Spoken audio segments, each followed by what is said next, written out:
비법률적 방식. 말이 좀 어렵죠. 비법률적 방식. 뭘 한다는 건지 보겠습니다. 조국, 비법률적 명예회복길 찾아야 총선 출마를 시사했다라는 얘기가 나오고 있습니다. 조 전 장관의 목소리 직접 들어보시죠. 저희 가족 전체가 이제 도륙이 났다라고 생각합니다. 저도 지금 재판을 받고 있는데 최대한 법률적으로 해명하고 서명하기 위해서 노력을 할 것이고, 이것이 안 받아들여진다면 저는 비법률적 방식으로 저의 명예를 회복하는 길을 찾아야 되지 않나. 거기까지 좀 얘기할까요? 네, 그렇게 하시죠.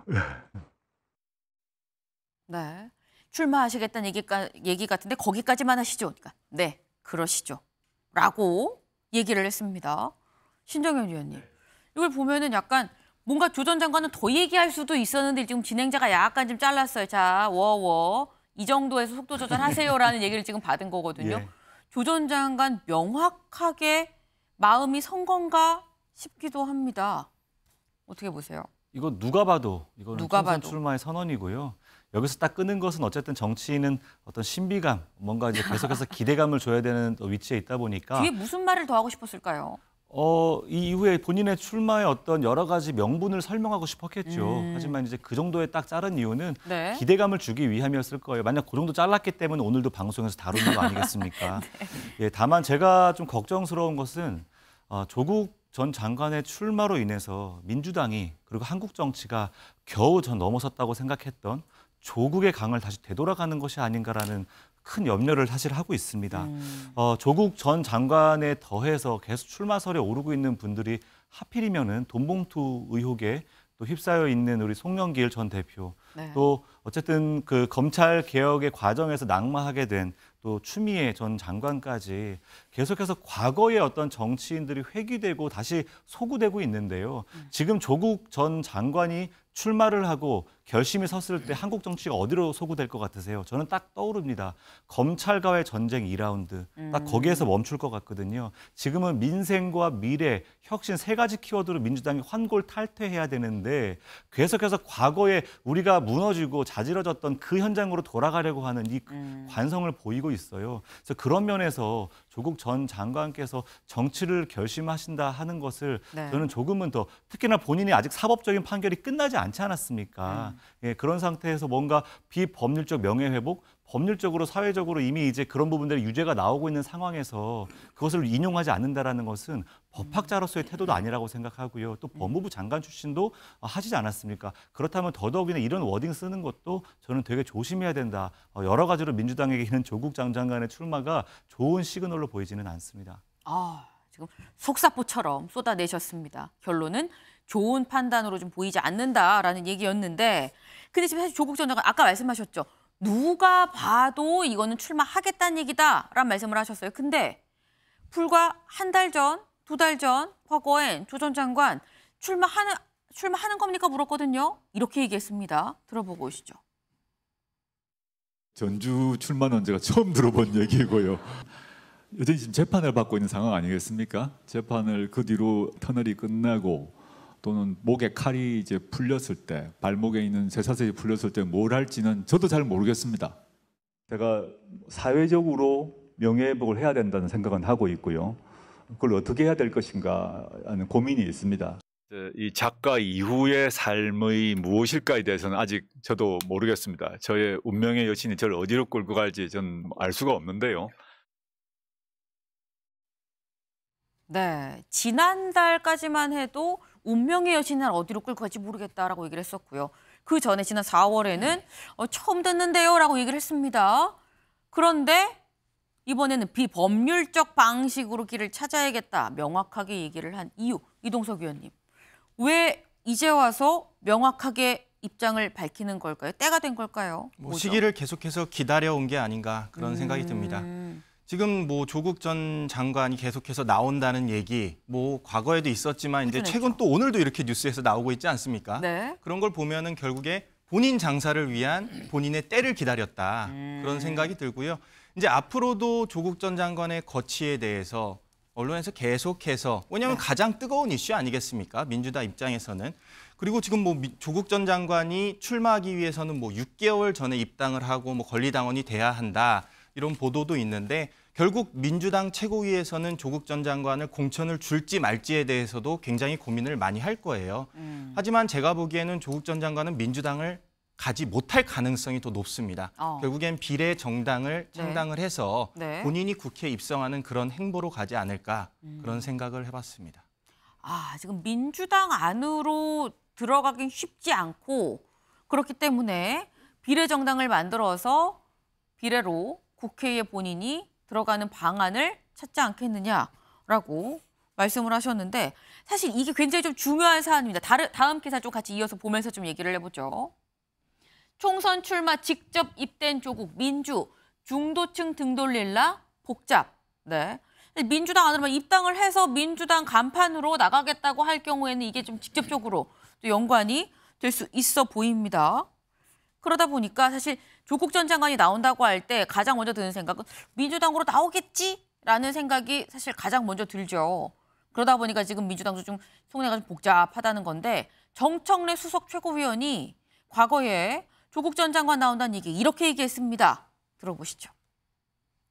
송영길 예. 전 대표는 지금 탈당 상태이지 않습니까? 예. 조국 장관은 입당한 적이 없는 것 같고. 예. 그러면 민주당에서 인재 영입을 해서 인재 영입돼 입당을 있다. 시켜서 그럼 출마를 시켜야 되는 건데 그게 그 좀의 어려움이 있겠죠. 부담이 있을 수 있다 민주당에 아니면은 오히려 득이 될 수 있다. 어떻게 보십니까? 조국 같은 경우는 좀 거시기하다.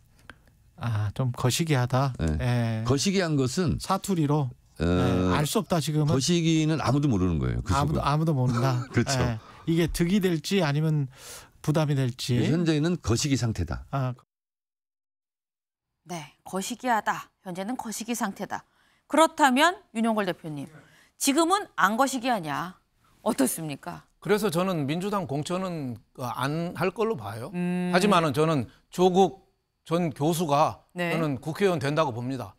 예, 비례 신당을 우선은 만들 가능성이 많아요. 네. 과거에 지난 선거에서도 열린민주당이 위성정당으로 해서 5.42% 확보로 해서 세석 확보했거든요. 네. 그래서 비례 신당 하면은 제가 보기에는 5, 6%는 친문 세력이 우리나라에 광고하기 때문에 저는 될 가능성도 보고 또 하나 가능성은 무소속으로 출마하는 거예요. 네. 그러면은 민주당이 직접적으로 하지 않고 민주당이 정의당 심상정 의원 지원할 때처럼 약체 후보를 내는 거예요. 민주당이 공천 안 하거나 그런 식으로 해서 조국 후보를 간접적으로 저는 지원할 가능성이 많기 때문에 네. 저는 조국 전 교수가 국회의원 될 가능성은 상당히 높아졌다. 하지만은 지금 1심 징역 2년 받았거든요. 네. 2심 내년 중에 나오겠죠. 그럼 3심 가면은 국회의원 하다가 저는 당선 박탈형이 대법원에서 확정될 가능성이 많고 우리나라의 이 진영 정치 뭐 이런 걸 부추길 가능성이 많고 또 여기에 조국 신당이 만약 생기면은 네. 그 가상화폐에 있던 김남국 의원이나 또 저 지금 돈봉투 수사받는 송영길 전 의원 뭐 이런 사람도 또 합류할 가능성이 많아서 우리 정치가 퇴행하는 거죠. 퇴행. 자꾸 앞으로 전진해야 되는데 자꾸 뒤로 가는 거죠. 굉장히 걱정스러운 대목이 아닐 수 없습니다. 일단 공통적으로 두 분 다 조국 전 장관이 신당을 만들어서 비례로 입성을 할 것이다라는 전망을 주셨는데 근데 이 신당을 만들어서 이 신당에 표를 준다는 건 결국 신장현 의원님. 네. 그러면 민주당의 표를 뺏어가는 효과가 되는 거 아닙니까? 그게 가장 우려되는 거예요. 그러니까 아까 계속 언급되었던 조국 전 장관, 송영길 전 대표, 추미애 전 장관까지 우리 당 안에서는 일부 이제 강성 지지층의 아주 강력한 지지 그룹들이 형성되어 있습니다. 네. 그 그룹이 떨어져 나간다라고 생각하고요. 현재 지금 비명, 반명 그룹, 친명 간의 갈등 속에서 중도층의 지지를 얻지 못한 상황이 민주당의 지금 지지율의 현실이거든요. 네. 그런 상황에서 중도층의 민심까지 이반되었다. 그랬을 때 이 상황으로 총선을 치르는 상황이 온다면 저는 민주당이 지금 이렇게 입 딱 다물고 마치 이제 윤석열 정부와 국민의힘이 헛발질하는 것들을 가만히 지켜보면서 반사이익이 없겠다. 그렇게 총선 치러도 우리는 150석 얻는다라는 이 장밋빛 꿈을 빨리 깨트려야 된다라고 생각을 합니다. 네. 근데 그렇다고 하면 지금 유튜브 댓글이 하나 올라왔습니다. 윤경호 위원님, 대한민국님께서 그렇다고 하면 문재인 전 대통령이 조국 전 장관을 옹호해 줄까요?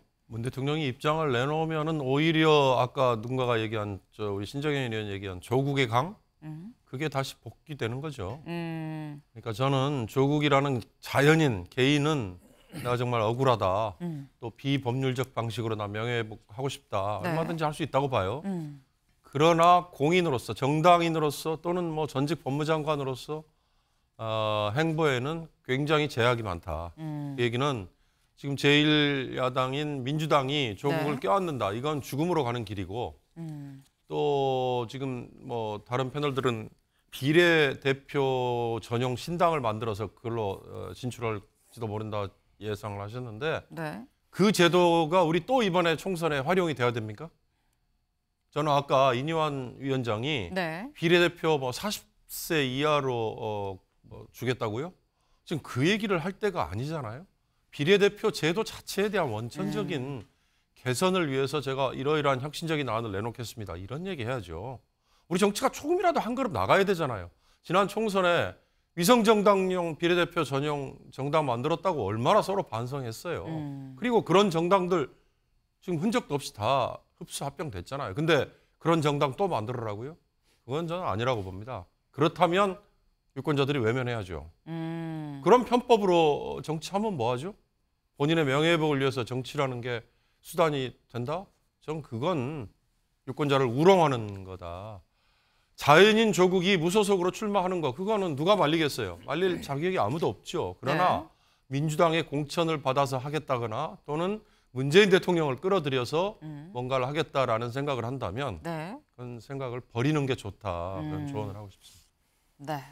지금 이준석 신당이 아니라 조국 신당까지도 대두되는 듯한 상황입니다.